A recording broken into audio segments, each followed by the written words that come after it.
বাংলাদেশিদের বৈধ করার উদ্যোগ নিয়েছে মালদ্বীপ সরকার। আগামী 30 এপ্রিলের মধ্যে বায়োমেট্রিক তথ্য জমা দেওয়ার আহ্বান জানানো হয়েছে। বাধ্যতামূলক করা হয়েছে ফিঙ্গারপ্রিন্ট। নির্ধারিত সময়সীমার মধ্যে বায়োমেট্রিক দিতে ব্যর্থ হলে কর্মীদের বহিষ্কার সহ শাস্তির আওতায় আসবে বলে হুঁশিয়ারি দেওয়া হয়েছে। মালদ্বীপ থেকে ইমরান তালুকদারের তথ্যছবিতে ডেস্ক রিপোর্ট।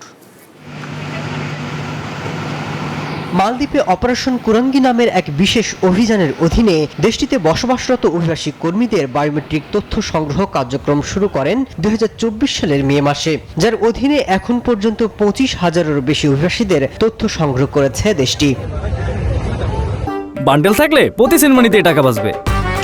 বিকাশ সেনমানি বান্ডেল কিনে জিতুন প্রতি লেনদেনে। মালদ্বীপের হোমল্যান্ড সিকিউরিটি মন্ত্রণালয় জানিয়েছে, যেসব বিদেশি কর্মী এখনও বায়োমেট্রিক তথ্য প্রদান করেনি তাদেরকে চলতি মাসের 30 তারিখের মধ্যে বায়োমেট্রিক ফিঙ্গারপ্রিন্ট প্রদান করতে হবে। নির্ধারিত সময়সীমার মধ্যে বায়োমেট্রিক ফিঙ্গারপ্রিন্ট প্রদানে ব্যর্থ হলে কর্মীদের বহিষ্কার করা হবে।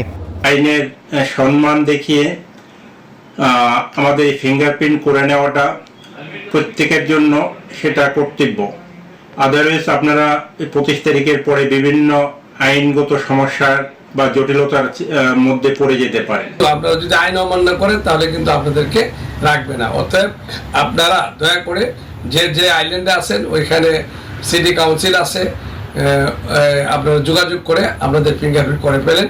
কোনো কর্মী বায়োমেট্রিক তথ্য প্রদানে ব্যর্থ হলে পরবর্তীতে তাদের বিরুদ্ধে শাস্তিমূলক ব্যবস্থা গ্রহণ করা হবে বলে জানিয়েছে বাংলাদেশ দূতাবাস। সরকারের পক্ষ থেকে বলা হয়েছে, যারা এই তথ্যটি প্রদান করবে না পরবর্তীতে তাদের বিরুদ্ধে শাস্তিমূলক ব্যবস্থা গ্রহণ করা হবে। সেজন্য আমাদের অনুরোধ থাকবে, অবশ্যই সরকারের নির্দেশ মোতাবেক আপনাদের যেই তথ্যগুলি রয়েছে সেটি আপনারা নির্দিষ্ট স্থানে জমা দিবেন।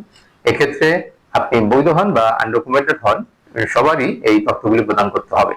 বায়োমেট্রিক তথ্য সংগ্রহ প্রবাসীদের চলমান সমস্যা সমাধানে গুরুত্বপূর্ণ ভূমিকা রাখবে বলে প্রত্যাশা করেন বাংলাদেশ কমিউনিটি নেতৃত্ববৃন্দরা। Desk report, news 24।